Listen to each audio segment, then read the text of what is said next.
Okay folks, quick video on how to set up an event on our website. I'm logged in as a member, so I'm going to create a member event. You can see my calendar is pretty empty. I'm not attending any events at the moment. Nothing's highlighted on my calendar. You can see events that are coming up. If I wanted to sign up, I could just click on one of those.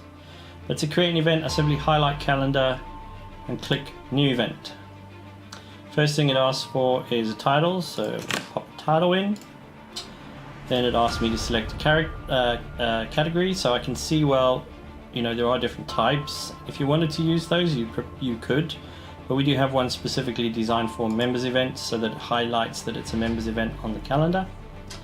Access level, so this basically determines who's able to visually see the event on our website. If you left this as public, it meant anyone who browsed our website would be able to see the event as posted. You'd be able to control access to the event later on. So it is a bit confusing, this access level, but it is more about who can visually see the event. I tend to leave them as public just so that everyone can see it, and we can control the access later on. The state, so we want to leave that as published so people can actually see it is published. And then from a description point of view, it is just a matter of building a description. You can get as creative as you like here, make it all pretty. You know, it is about just building that description, making sure members understand what's expected of them to join this event and what you're going to do.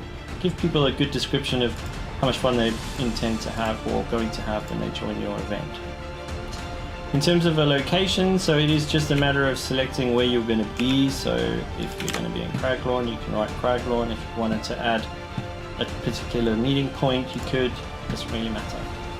From a contact perspective, so this is just a way of telling people who's running the event and who they need to contact if they needed any extra information. Extra info, you could use this for little tidbits that will sit at the bottom of the event, but you know, just get it all in the description and you should be fine.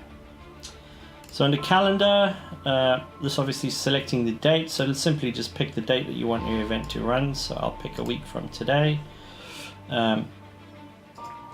I can then choose the start time. So don't forget, of course, it is server time, not your local time. So make sure you are posting specifically for server time.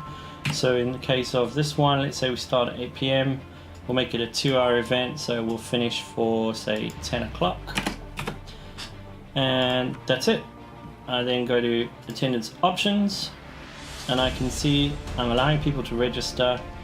Here is where you specifically select your access levels, so I can decide whether I want to keep it as a public event and just let anyone join, or more specifically I would select that as members.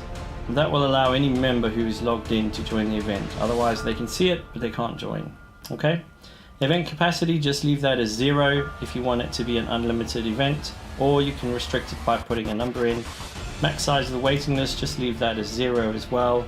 Waiting list doesn't technically work very well because we use what we call reserve slots, so you could just leave that as 0. Registration state, so automatically register them once they've clicked the yes button, and then you can select a template. So we have a whole bunch of templates already designed for specific content in Elder Scrolls Online. For members events, I always like to use one.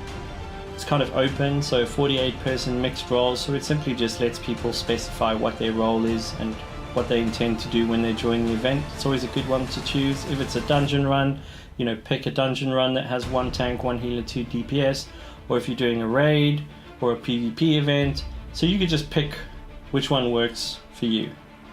48-person mixed roles will probably work here. Allow people to cancel, yes. Allow changes to be confirmed, yes. Show a list of attendees, yes. If you wanted to keep your list of attendees private, you could say no there. Intro attendance form, we don't really use this, so don't worry about it. It's just a matter of if they did sign up, they could get an email with some information, but we don't use the emails anyway.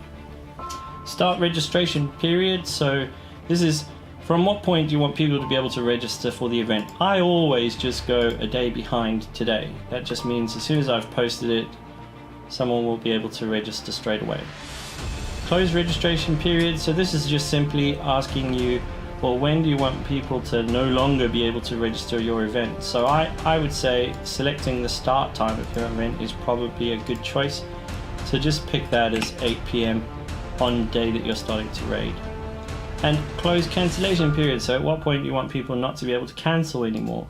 And again, for me, it just makes sense, just pick the same date and time as your event and start event, and then that way people can cancel up until the last minute. Okay, that's pretty much it.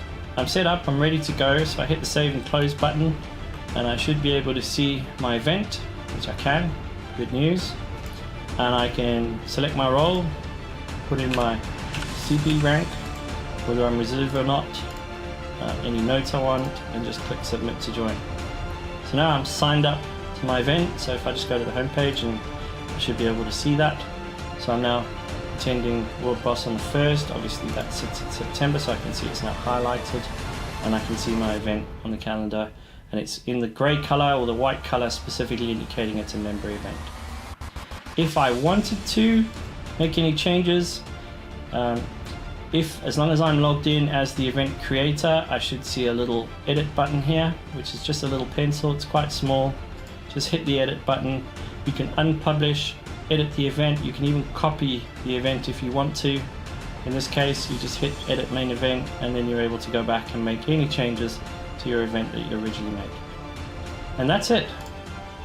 I've created a member event and I've signed up, and next time I come around to have a look at this, I should have a whole heap of attendees. Okay, thanks for your time. See ya.